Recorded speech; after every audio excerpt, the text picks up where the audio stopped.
ঝিমলির সাথে রহস্য গল্প। ৪২ বছরের একসাথে পথ চলা, এক কাপ চায়ের মধ্যে, এক ফোঁটা বৃষ্টির গন্ধে, একটি গাছের পাতায় আজও রয়ে গেছে তার উপস্থিতি। শুনুন ভালোবাসা আর স্মৃতির এই গল্প। সুচিত্রা ভট্টাচার্যের আছি।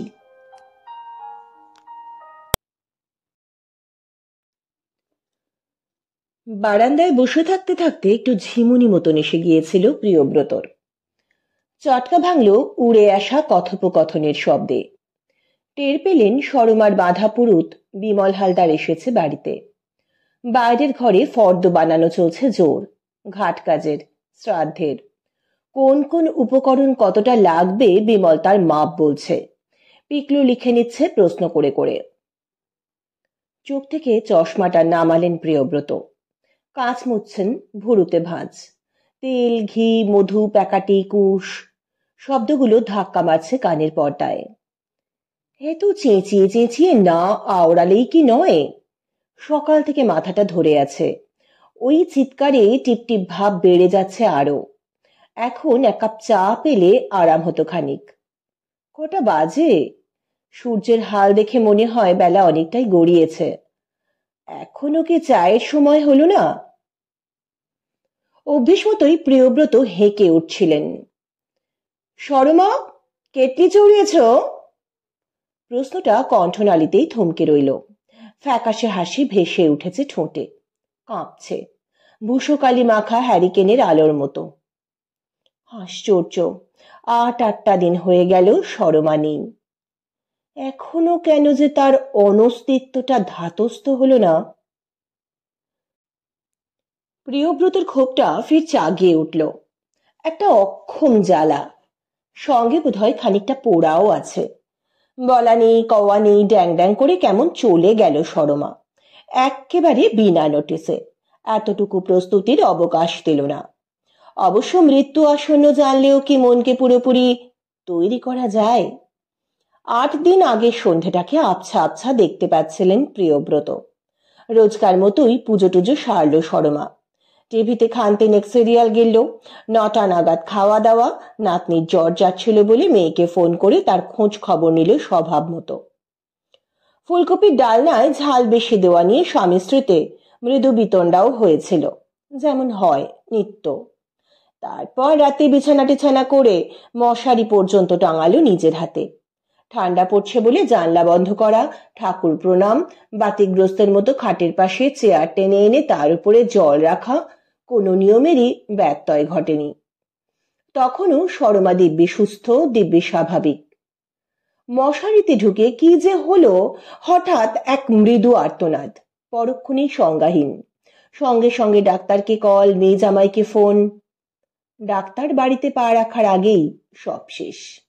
চিকিৎসা করার সুযোগটা পর্যন্ত মিলল না। কোনো মানে হয়? নির্ঘাত প্রেশার সুগারের রোগ বাঁধিয়ে বসেছিল সরমা। বোঝার তো জো নেই, কোশমিন কালেও চেকআপ ফেকআপের ধার ধারেনি। প্রিয়ব্রতকে ঠেলে ঠেলে ডাক্তারের কাছে পাঠাবে, অথচ নিজে তিনি স্টেথোওয়ালাদের ছায়া মারাবেন না। বললেই বড় বড় লেকচার। আমি তোমার মতো হেপোকেশ রোগী নই, নিজেকে সামলাও তাহলেই হবে। ইদানিং অবশ্য হাঁটুর ব্যথায় কাহিল হতো মাঝে মধ্যে। নিজেই ওস্তাদি মেরে পেনকিলার খেত মুঠো মুঠো। উল্টো পাল্টা ওষুধেরই কোনো প্রতিক্রিয়া হয়েছে কিনা কে বলতে পারে। সেরিব্রাল অ্যাটাক কি অকারণে হয়? বাবা, বাবা! বারান্দায় পিকলু, পরনে মাতৃবিয়োগের ধরা চূড়ো, গালময় খোঁচা খোঁচা দাড়ি, ট্যাকে কুশাসন, হাতে মোবাইল। গায়ে একখানা হাফ স্লিভ সোয়েটারও চড়িয়ে রেখেছে। এখনো তেমন একটা শীত পড়েনি, তবুও সরমা বড্ড পুতু পুতু করে মানুষ করেছে ছেলেটাকে। চশমাখানা পরে নিয়ে সোজা হলেন প্রিয়ব্রত। গত কদিন ধরেই গলায় একটা ডেলা জমাট বেঁধে আছে সর্বক্ষণ। গলা ঝেড়ে ডেলাটাকে সরানোর চেষ্টা করলেন। কৃত্রিম সপ্রতিভ ভাব ফোটালেন স্বরে। কিছু বলবি মনে হচ্ছে? ঘাট কাজ নিয়ে তোমার সঙ্গে একটু আলোচনা ছিল। আমার তো কোনো কাজ ফাজ নেই। না না, কাজটা কোথায় করা যায় সেটাই ভাবছিলাম। সে আমি কি বলবো, ওটা তো তোমার আর বিমলের ব্যাপার। ঠাকুরমশাই তো বলছেন ঘোষপুকুরে সেরে নিতে, ওখানে নাকি আজকাল অনেকেই করে। ভালো, তাই করো, ঝঞ্ঝাট কম। কিন্তু আমার যে মন খুঁতখুত করছে বাবা, গঙ্গায় গেলেই কি ভালো হয় না? গড়িয়া থেকে বাবুঘাট কি এমন দূর, ট্যাক্সি নিয়ে নেব। তোমারই হ্যাপা বাড়বে, পুরুত নাপিত নতুন জামা কাপড় জিনিসপত্র যাবতীয় বোঝা টেনে টেনে নিয়ে যেতে হবে। তারপর ধরো তোমার বউও আছে। ওর যাওয়া তো অব্লিগেটরি নয় বাবা, বাড়িতেই নাপিত ডেকে নড়ুন ছুঁয়ে। তবে আমি বলবো সুপর্ণাও চলুক, যাওয়া উচিত। দেখো, যা ভালো বোঝো। তবে গঙ্গায় গিয়ে কাজ করলেই কি তোমার মার অনন্ত স্বর্গবাস হবে, নাকি পুকুরে ক্রিয়াকর্ম সারলে সে নরকে পচবে? ওফ বাবা, পিকলু হেসে ফেলল। আমিও কি এসব বিশ্বাস করি? তবে তবে কি? মা তো মানতো, তার বিশ্বাস অবিশ্বাসকে তো অনার দিতেই হয়। তাছাড়া সবই যখন করছি, এটুকুই বা ফাঁক রাখি কেন? আমি তো আপত্তি করিনি, তুমি তো সব ব্যাপারেই খুব প্র্যাকটিক্যাল, তাই বলছিলাম। খোঁচাটা কি বেশি তীক্ষ্ণ শোনালো? প্রিয়ব্রত আর চোখে লক্ষ্য করলেন ছেলেকে। তেমন একটা ভাবান্তর তো চোখে পড়ে না। শোকার্ত পিতার মন্তব্য ভেবে খুব একটা আমল দিল না বোধহয়। সরমা শুনলে অবশ্য বেজায় চটে যেত। ছেলের সম্পর্কে সামান্যতম টিপ্পনিও পছন্দ করে না সরমা। ফের ভুল হলো, করতো না। এই নিয়ে কত যে ধুমধুমার বেঁধেছে। এই তো এবার পুজোয় পিকলু বউ বাচ্চা নিয়ে কলকাতায় এলো। রাজা আর পুচকুন সহ সুপর্ণা উঠল লেক রোডে, সুপর্ণার বাপের বাড়িতে। ষষ্ঠী থেকে দশমী সেখানে কাটিয়ে তবে আসবে গড়িয়ায়। পিকলু গোটা পুজো ওখানেই পড়ে রইল সারা দিন। রাতে শুধু বাড়ি ফিরে শয্যাগ্রহণ। তাও তো অষ্টমীর রাতে ফিরলই না। বছরকার দিনে বাচ্চা দুটোকে একবার দেখিয়ে নিয়ে যা, বাবুর সে হুঁশও নেই। দুঃখ করে প্রিয়ব্রত বলেছিলেন, তোমার পুত্তুর এখন বালিগঞ্জ চিনে গেছে, গড়িয়ার বাপ মাকে তাঁর আর মনে ধরছে না। শুনেই সরমার ঝনঝন। কি ছিরির কথা! এ বাড়িতে সারাক্ষণ পড়ে থেকে পিকলু করবেটা কি? তোমার হাঁড়ি মুখ দেখবে বসে বসে? ওখানে ঘরের দরজায় প্যান্ডেল, ভিড়, আলো, হই হল্লা, ও বাড়িতে অত লোকজন। 4 বছর পর পুজোর সময় এলো, কটা দিন মনের সুখে আনন্দ ফুর্তি করবে না সবাই? ছেলে বাঙ্গালোরে ফ্ল্যাট কিনছে শুনে প্রিয়ব্রত ঠাট্টা সুরেই বলেছিলেন, বুঝলে তো, পাছে এই গেঁয়ো পরিবেশে ফিরতে হয়, তাই তোমার পিকলু সোনা আগে ভাগেই গোড়া মেরে রাখছে। সঙ্গে সঙ্গে সরমার ওকালতি। তুমি কি চাও ছেলেটা ওখানে অনন্তকাল মাস মাস 12,000 করে ভাড়া গুনে যাক? জানো না লোন নিয়ে বাড়ি করলে ট্যাক্সে কত ছাড় হয়? নিজের ছেলে একটা সম্পত্তি বানাচ্ছে, তাই দেখেও তোমার চোখটা চায়? প্র্যাকটিক্যাল হওয়ার দোহাই পেড়ে ছেলে উল্টে সিধে যা বোঝাতো তাতেই উদ্বাহু হয়ে নৃত্য জুড়ত সরমা। এখান থেকে বদলি নিয়ে বাঙ্গালোরে চলে গেল পিকলু। সরমার কণ্ঠে পিকলুরই যুক্তি। হেড অফিসে থাকলে উন্নতির সম্ভাবনা অনেক বেড়ে যায়, প্লাস মাইনে বেশি, সুযোগও কত। নিজের কোম্পানির সঙ্গে না বললে টুকুস করে বেটার কোথাও চলে যেতে পারবে। আর বাঙ্গালোর কি বা এমন দূর দেশ, আকাশপথে তো মাত্র 2.5 ঘন্টা। পিকলুর আত্মকেন্দ্রিকতা বোঝার মতো বুদ্ধি সরমার ঘটে ছিল না। মায়ের মৃত্যু সংবাদ পেয়ে ছেলে তড়িঘড়ি উড়ে এসেছে। কাছা নিয়েছে, কঠোরভাবে অশৌচ পালন করছে, ঘটা করে শ্রাদ্ধ শান্তি করবে। সরমা নিশ্চয়ই ওপারে বসে আহ্লাদে আটখানা। অবশ্য আদৌ ওপার বলে যদি কিছু থাকে। পিকলু ঘরে ঢুকে গিয়েছিল। বিমল হালদারের সঙ্গে কথা বলতে বলতে তাকে গেট অবধি এগিয়ে দিয়ে এলো। ফের ফিরেছে বারান্দায়। প্রিয়ব্রতর পাশের চেয়ারটায় বসলো কুশাসন পেতে, হাতে একখানা ফুলস্কেপ কাগজ। চোখ বোলাচ্ছে এক মনে, লাল কালি ডট পেনে টিক মারছে টকাটক।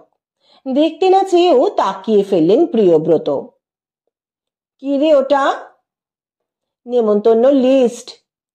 কাকে কাকে বলা বাকি রইল? অনেক। ভাবছি এবার টেলিফোনে কিছু সেরে দেব। মার সার্কেল তো নেহা ছোট ছিল না, কতজনকে আর গিয়ে গিয়ে বলা যায়?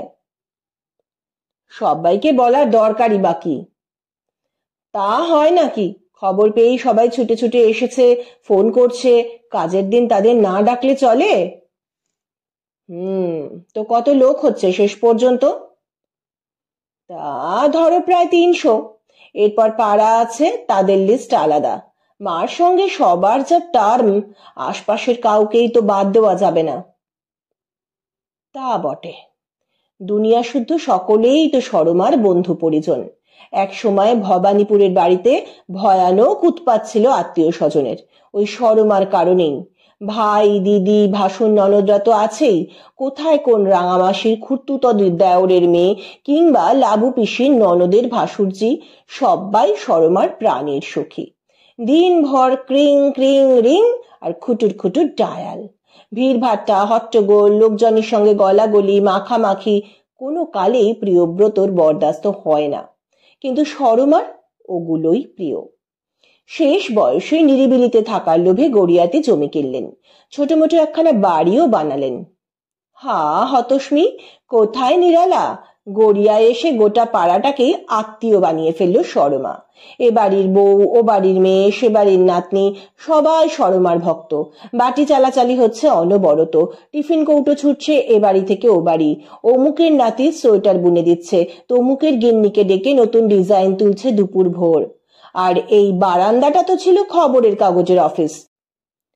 কম্পিউটার টেলিপ্রিন্টার ছাড়াই প্রতিটি বাড়ির তথ্য এসে জমা হচ্ছে, কম্পোজ হচ্ছে, মুখে মুখে ছড়িয়ে যাচ্ছে বাতাসে বাতাসে। এ পাড়ায় তাঁরা আছেন 17 বছর। সাকুল্যে 8.5 জন মানুষও প্রিয়ব্রতকে চেনে কিনা সন্দেহ।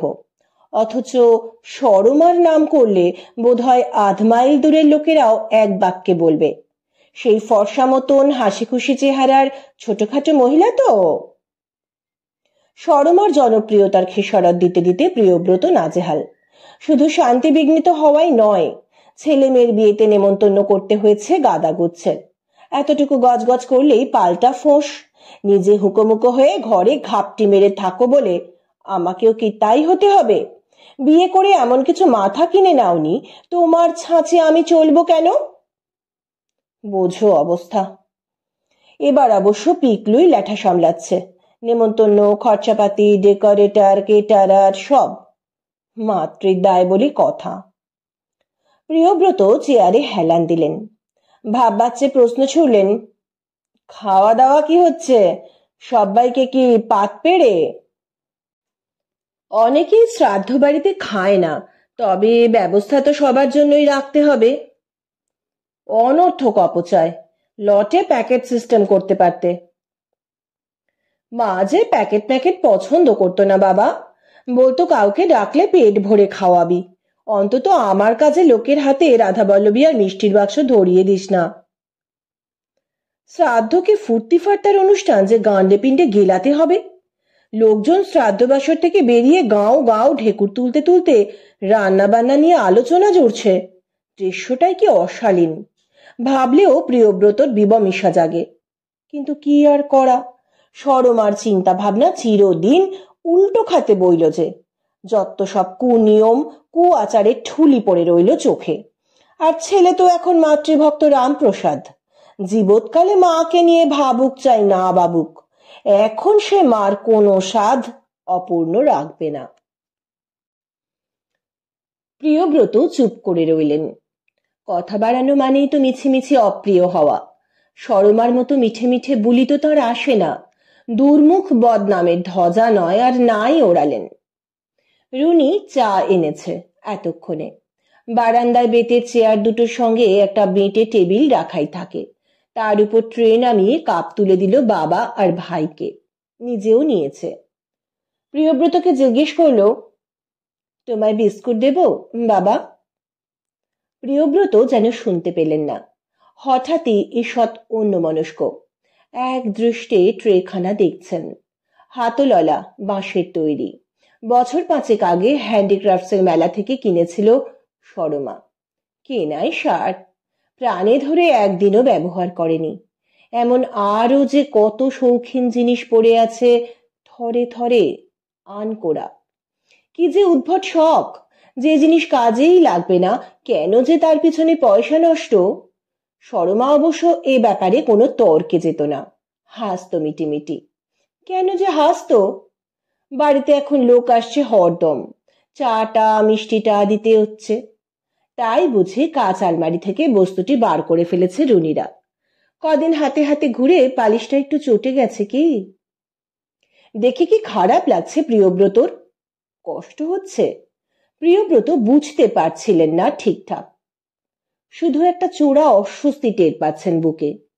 সরমার জিনিসপত্রের উপর মায়াটা কি তার মধ্যে সংক্রামিত হলো? রুনি ফের ডাকছে, কি গো বাবা, দেব বিস্কুট? ছোট্ট একটা শ্বাস ফেললেন প্রিয়ব্রত। না, বিকেলের প্রথম চাটা আমরা তো শুধুই খাই রে। আমরা খাই শব্দ দুটো যেন দোল খেয়ে গেল বারান্দায়। বাতাস যেন কেঁপে উঠল একটু। পিকলুর মুখে পলকা ছায়া, রুনির চোখে মেঘের আভাস। ভারী গলায় রুনি বলল, তোমায় চা দিতে বোধহয় একটু দেরি হয়ে যায় বাবা, তাই না? ঠিকই আছে, তোরা কাজকর্মে ব্যস্ত। বুঝতে পারছি কদিন ধরে তোমার খুব অনিয়ম হচ্ছে। প্রিয়ব্রত এবার আর জবাব দিলেন না। কি বা বলবেন, অনিয়মকে তো নিয়ম করে নিতে হবে এখন থেকে, অনভ্যাসকে অভ্যাস। পিকলুর মোবাইল বেজে উঠেছে। খুদে যন্ত্রটা কানে চেপে গ্রিলের ধারে উঠে গেল পিকলু।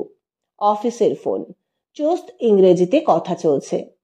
এখানে আসা স্তক মাঝে মাঝে ফোনাফোনি চলছে অফিসের সঙ্গে। আপনা আপনি ভুরু কুঁচকে গেল প্রিয়ব্রতর। কি চাকরি, মা মরলেও নিস্তার নেই। ফোনালাপ শেষ করে পিকলু ফিরল চেয়ারে, ফুলস্কেপ কাগজটা ভাঁজ করে কোলের উপর রাখলো। সহজ সুরে জিজ্ঞেস করলো, আমার গেঁড়া দুটা কোথায় গেল রে দিদি? অনেকক্ষণ সারা শব্দ নেই। চা শেষ করে কাপ ট্রেতে রাখছিল রুনি। হেসে বলল, পুচকুন তো এই সবে ঘুমোলো, সারা দুপুর যা দস্যিপনা করলো বাপস। আর আমার বড়টি কি করছেন? সে যথারীতি টিভির সামনে, পোগো চ্যানেল। উফ, ছেলেটার বড্ড টিভির নেশা হয়েছে। স্কুল থেকে ফিরে জামা জুতো পর্যন্ত ছাড়ে না, রিমোট নিয়ে বসে যায়। সুপর্ণার সঙ্গে তো রোজ এই নিয়ে লাগে। এই একটা ভাইস থেকে আমি কিন্তু বেঁচে গেছি। ঝুমুরটার কোনো কালেই টিভির নেশা ছিল না। এখন বড় জোর এক আধটা গানের প্রোগ্রাম দেখে কিংবা কুইজ টুইজ, ব্যাস। তার জন্যই ওর ব্রেনটা অত শার্প। সে আমাদের রাজাও খুব বুদ্ধিমান। পুচকুনকে সেদিন কি সুন্দর করে বোঝাচ্ছিল, ঠাম্মা আকাশে চলে গেছে, ঠাম্মা আর ফিরবে না, ঠাম্মা এখন তারা হয়ে গেছে। মৃত্যু ব্যাপারটাকে ও নিজের মতো করে বুঝে নিয়েছে। পিকলুর মুখে আবার ছায়া। ধরা ধরা গলায় বলল, একমাত্র আমারই মগজে ঢুকছে না মা কি করে হঠাৎ নেই হয়ে গেল। আনবিলিভেবল। সেদিন মাঝরাত্রিরে যখন জামাইবাবুর ফোনটা পেলাম, দিদি তুই ভাবতে পারবি না, we were so stand.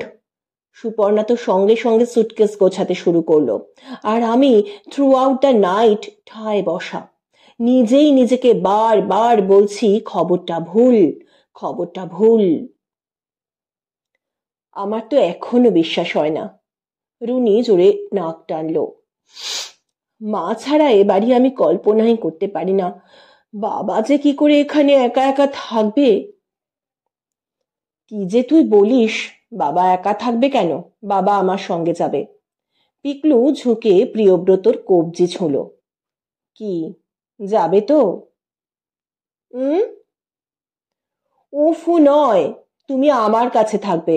Firstly, ফাঁকা বাড়িতে তোমার বাস করাটা আমরা অ্যালাউই করব না। সেকেন্ডলি, ব্যাঙ্গালোরের ক্লাইমেট তোমার খুব স্যুট করে, তুমি নিজেই দেখেছ।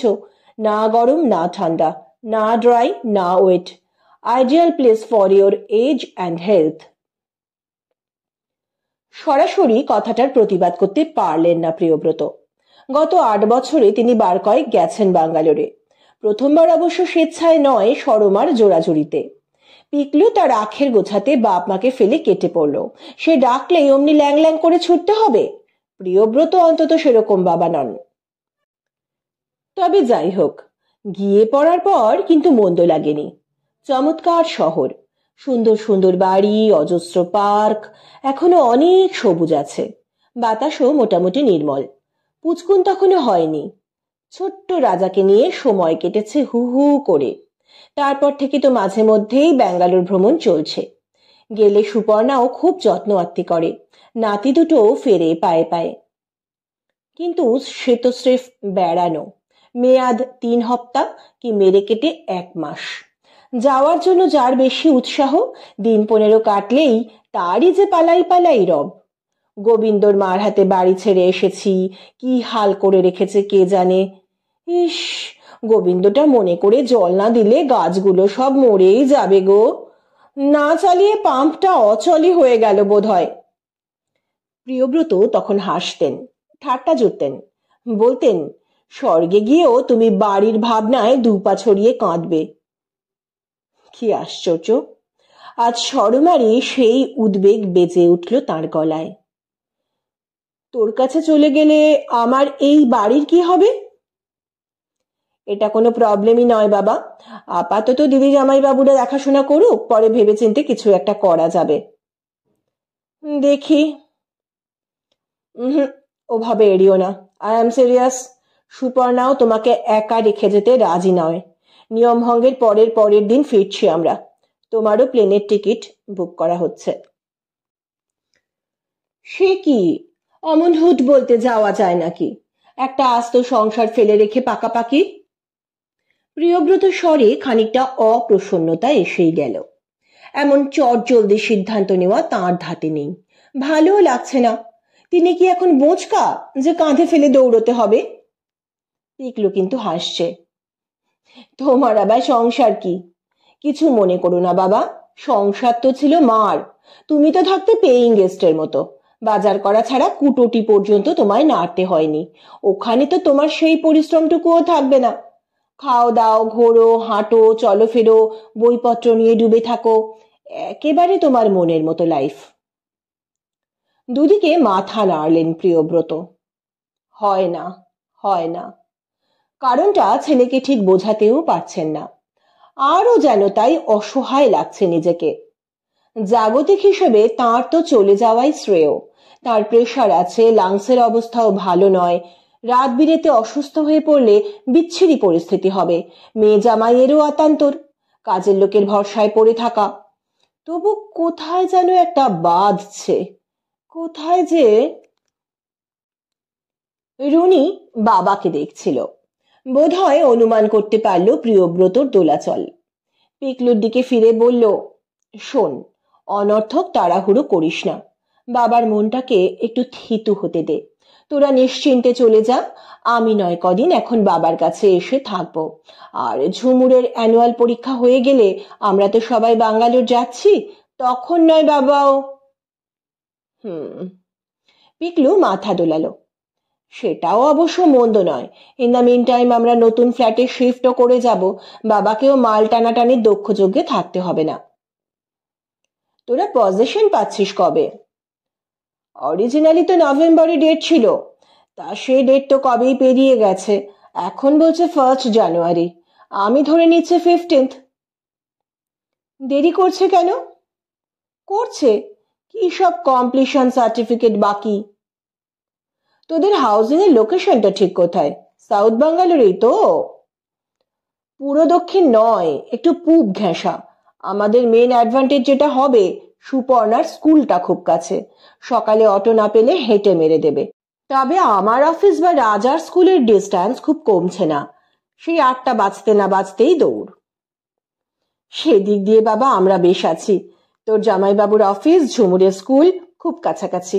এখন ঈশ্বর করুন মেয়েটার মাধ্যমিকের রেজাল্টটা যেন ঠিকঠাক হয়, ওকে যেন স্কুল না পাল্টাতে হয়। ঝুমুরকে নিয়ে তোর চিন্তা নেই, ও দারুণ রেজাল্ট করবে। অঙ্কে যা মাথা। ওটা বাপের ধারা পেয়েছে। লিটারেচারেও বাপ কা বেটি, 1 নম্বরে ঢেঁড়স। এবার ক্লাস 10-এ উঠলে ভাবছি টিউটার বদলাবো, অন্তত ইংরেজির। রাজাও ভাষা নিয়ে বেশ মার খাচ্ছে রে, স্পেশালি কন্নড়টাও কবজা করতে পারছে না। পুচকুনটা কি করবে কে জানে। ওদের কিন্ডারগার্ডেনে বুঝি কন্নড় নেই? ওটাই তো বাঁচোয়া, সামনের বছর থেকে রাজার স্কুলে দেব, তখন হবে বাম্বু। মায়ের মৃত্যু, বাবার একা থাকার সমস্যা ছেড়ে ভাই বোন ঢুকে পড়েছে নিজেদের বৃত্তে। প্রিয়ব্রত অখুশি হলেন না, বরং যেন স্বস্তি পেলেন মনে মনে। উঠে পড়েছেন চেয়ার ছেড়ে। কোথায় চললে বাবা? অনেকক্ষণ বসে আছি, হাঁটি, কোমরটা ছাড়াই। বাড়ির সামনেটায় ছোট্ট বাগান, প্রিয়ব্রত সরমার নন্দনকানন। গেট পর্যন্ত মোরাম ঢালা, রাস্তার ডান দিকটা প্রিয়ব্রতর, বাঁ দিক সরমার। ডাইনে ফুল, বাঁয়ে সবজি। বাড়ি করার পর জায়গাটা বহুকাল অযত্নেই পড়েছিল। ঝোপ আগাছা গজাতো, লোক ডেকে মাঝে মধ্যে কাটিয়ে ফেলা হতো, ব্যাস। চাকরি থেকে অবসর নেওয়ার পর প্রিয়ব্রতকেই প্রথম গাছগাছালিতে পেল। নার্সারি থেকে ভালো জাতের গোলাপ চারা এনে পুঁতলেন জমিতে। রথের মেলা থেকে এলো বেল ফুলের গাছ, এলো 3-4 জাতের জবা। শীতের মৌসুমে ফুটলো ডালিয়া, গাঁদা, চন্দ্রমল্লিকা। আহা, কি তাদের বাহার! সরমাও খুশি, পটাপট গাঁদা জবা ছিঁড়ছে আর ঠাকুরের পায়ে নিবেদন করছে। পুষ্পচয়নে প্রিয়ব্রতর তীব্র বিরাগ। সরমারটাতে বয়েই গেল, দেবতার পুজোয় না লাগলে ফুল নাকি মূল্যহীন। রাজা সুপর্ণাকে নিয়ে পিকলু যেই বাঙ্গালোর পাড়ি দিল, ফাঁকা বাড়িতে সরমার হাতে হঠাৎ লাল ঝান্ডা। খালি ফুলে নেহি চলেগা, সবজি চাই, সবজি চাই। সরমার যা চাইবে তা না হয়ে রক্ষে আছে। গোলাপ চারার ফাঁকে ফাঁকে বসে গেল লঙ্কার চারা, চন্দ্রমল্লিকার গায়ে বেগুন গাছ। প্রিয়ব্রত কপাল কুঁচকোলে সরমাও রণং দেখি। অগত্যার শান্তি বজায় রাখতে বাগান হিন্দুস্তান পাকিস্তান। তোমার ভাগে তুমি যত খুশি উচ্ছে, বেগুন, পটল, মূলো ফলাও, আমার বাগানে শুধু ফুলই ফুটবে। তুমি আমার ফুল ছোবে না, আমিও তোমার লেবু লঙ্কায় জিভ ঠেকাবো না। তা শেষ অবধি গোটা অবশ্য ধরে রাখতে পারেননি প্রিয়ব্রত। খেয়েছেন সরমার লেবু, লঙ্কা, ধনেপাতা, সঙ্গে 4টি টিপ্পনিও গিলেছেন। প্রিয়ব্রতর ফুলও পুটপাট চলে গেছে দেবতার শ্রীচরণে। সরমা নাকি মোটেই ছেড়ে না, গাছের তলা থেকে কুড়িয়ে আনে। বিভাজন রেখার মাঝ বরাবর দাঁড়িয়ে পুরনো কথাগুলো মনে পড়ছিল প্রিয়ব্রতর। গাছে কদিন জল পড়েনি, সরমা টমেটো, লঙ্কার পাতারা ঝিম মেরে গেছে। প্রিয়ব্রতর মৌসুমী ফুলের চারারাও ম্রিয়মান। বাগানের জন্য বাইরে একটা কল আছে, লম্বা রবারের পাইপ আটকানোই থাকে মুখে। কল খুলে পাইপ হাতে প্রিয়ব্রত ঢুকলেন সরমার এলাকায়। অস্বচ্ছন্দ পায়ে সিক্ত করছেন গাছগুলোকে। ঝুঁকে দেখলেন টমেটো গাছে ফল ধরেছে ছোট ছোট। ভিজে পাতা পড়ন্ত সূর্যের আলো মেখে চিকচিক করে উঠল। পাতা বেয়ে জল ঝরছে টুপটাপ, অশ্রুবিন্দুর মতো। প্রিয়ব্রত বসে পড়লেন উবু হয়ে, আঙুল বুলিয়ে মুছে নিচ্ছেন জল। অচেনা স্পর্শে গাছটাকে চমকালো একটু, অবাক হলো। সুপর্ণা বারান্দায় ডাকছে। প্রিয়ব্রত ঘাড় ফেরালেন। জল খাবার খাবেন তো এখন? রাজা পুচকুনের জন্য সুজি বানাচ্ছি, দেব? সুজি? নোনতা সুজি আপনি তো ভালোবাসেন। তা বাসেন বটে, তার এই নোনতা সুজি প্রীতি নিয়েও কম কথা শুনিয়েছে সরমা। বানিয়েও দিত, আবার গজগজ করত। আজব লোক বাপু, ঝাল খাবার হলে চিল্লবে, তেল মশলা ভাজাভুজিতে নাক সিটকবে, মিষ্টি মাছটা মুখে রোচে না, ওই ভ্যাস্তা ভ্যাস্তা মাদ্রাজি অখাদ্য গিলে কি সুখ যে পাও। প্রিয়ব্রত হয়তো মুখ ফসকে বলে ফেললেন, অত কথার দরকার কি? রেড়ির তেলে ভাজা চপ সিঙ্গারাই খাইও রোজ, তাই খেয়ে পেট পচিয়ে মরবো। সঙ্গে সঙ্গে সরমার পাটকেলটি উড়ে আসবে। আমি তো তোমায় বিষই খাওয়াই, একটা বাতিগ্রস্ত লোকের ঘর করতে করতে আমার জিভেও বাদ ধরে গেল। সেই নোনতা সুজি বানাচ্ছে আজ পিকলুর বউ। কে যেন কেন তেমন একটা আসক্তি জাগলো না প্রিয়ব্রতর। রুচি নেই, খিদে নেই, নাকি অন্য কিছু? আলগাভাবে বললেন, রাখা থাক, পরে খাবো। সুপর্ণা চলে যেতেই প্রিয়ব্রত আবার বাগানে মনোযোগী। জলসিঞ্চন সমাপ্ত করে ধুলেন হাত পা। সন্ধে নামছে, এবার শুরু হবে লোকজন আসার পালা। আত্মীয় স্বজন, বন্ধু বান্ধব কারো না কারো পদধূলি পড়বেই। বিশ্রী, বড্ড বিশ্রী কাটে এই সময়টা। সান্ধ্য রুটিনের ছকটা জানা হয়ে গেছে প্রিয়ব্রতর। যে বা যারাই আসুক, প্রথমে খানিকক্ষণ বিষণ্ণতা বিরাজ করবে ঘরে, চলবে মৃদুস্বরে এলোমেলো স্মৃতিচারণ, সরমার গুণকীর্তন।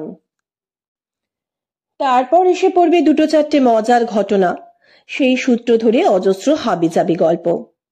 হাসি উচ্ছ্বাসে ক্রমশ থই থই করবে গোটা বাড়ি। বাচ্চারা ছুটবে, খেলবে।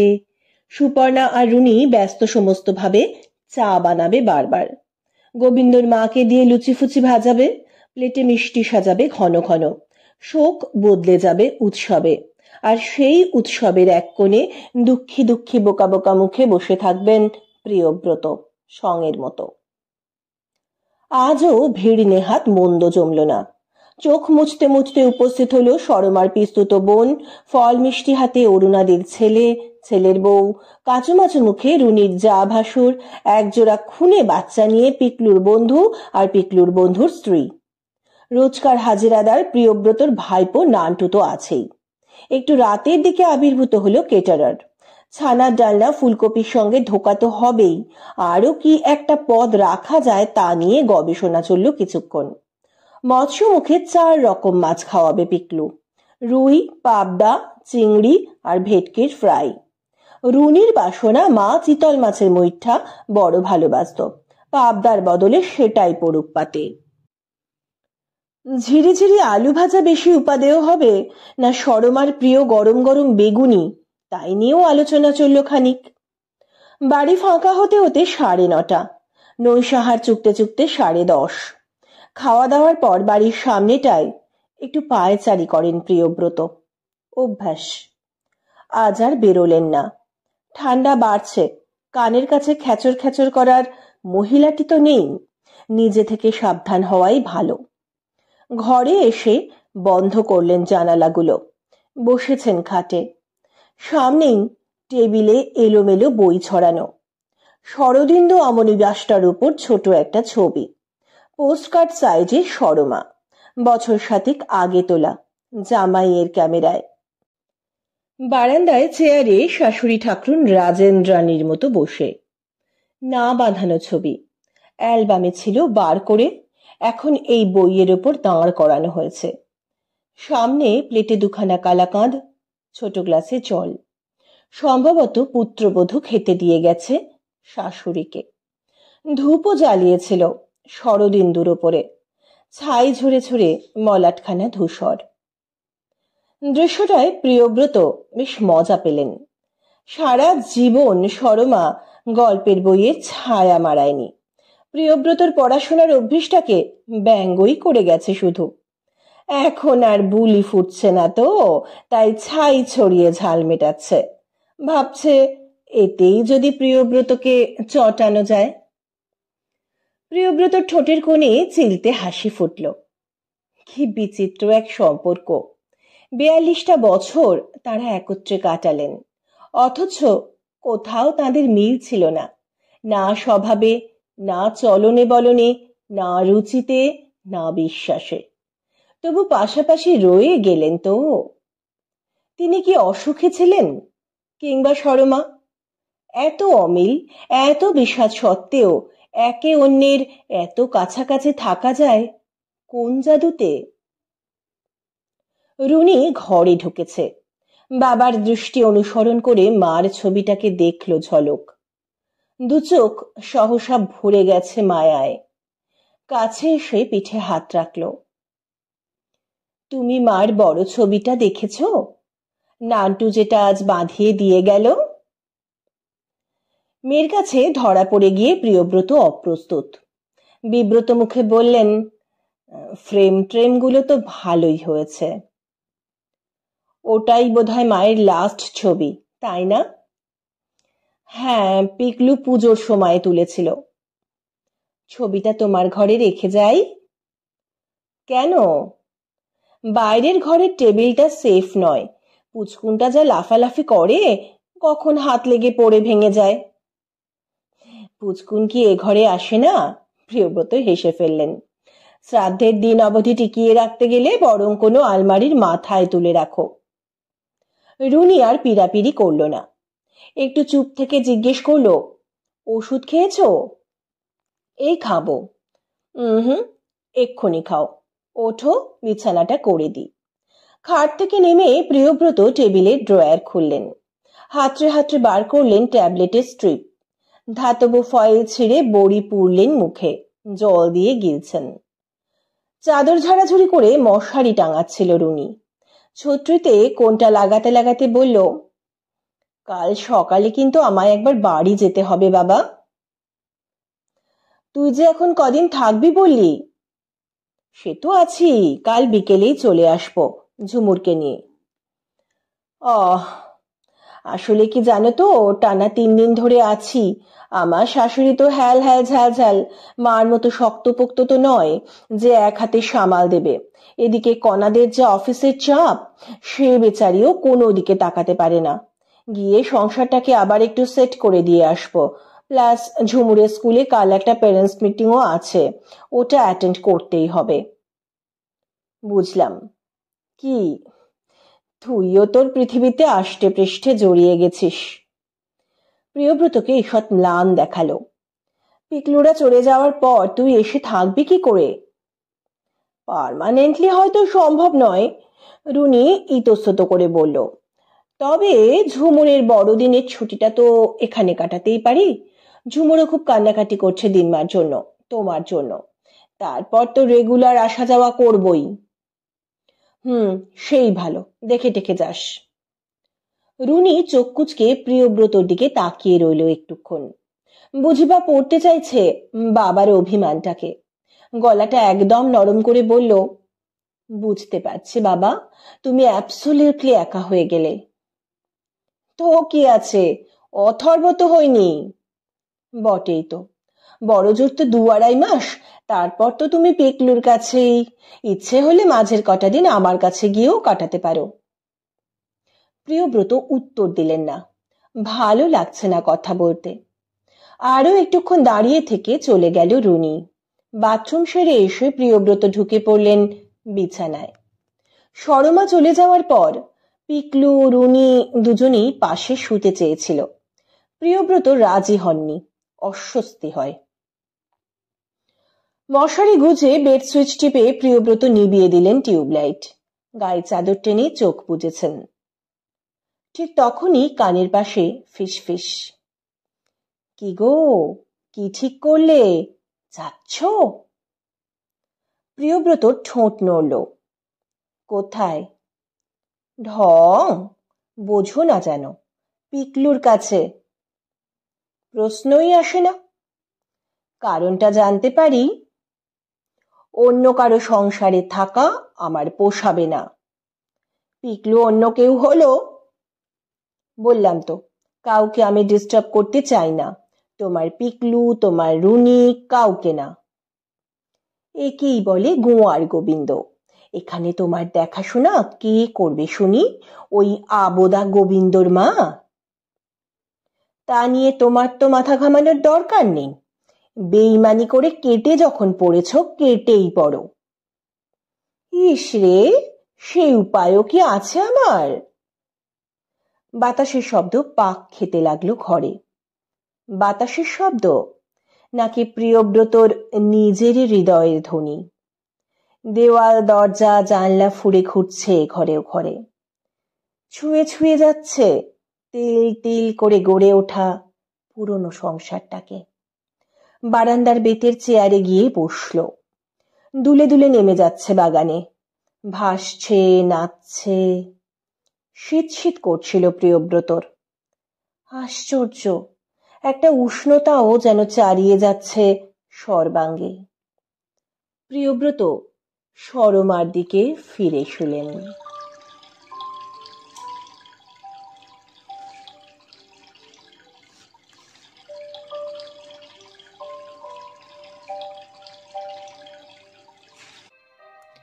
ভালোবাসা হয়তো মানুষকে ছেড়ে চলে যায় না, শুধু রূপ বদলায়। যদি গল্পটি আপনার ভালো লেগে থাকে, লাইক, শেয়ার আর সাবস্ক্রাইব করুন। ঝিমলির সাথে রহস্য গল্প শুনতে থাকুন, মন ছুঁয়ে যাওয়া গল্প।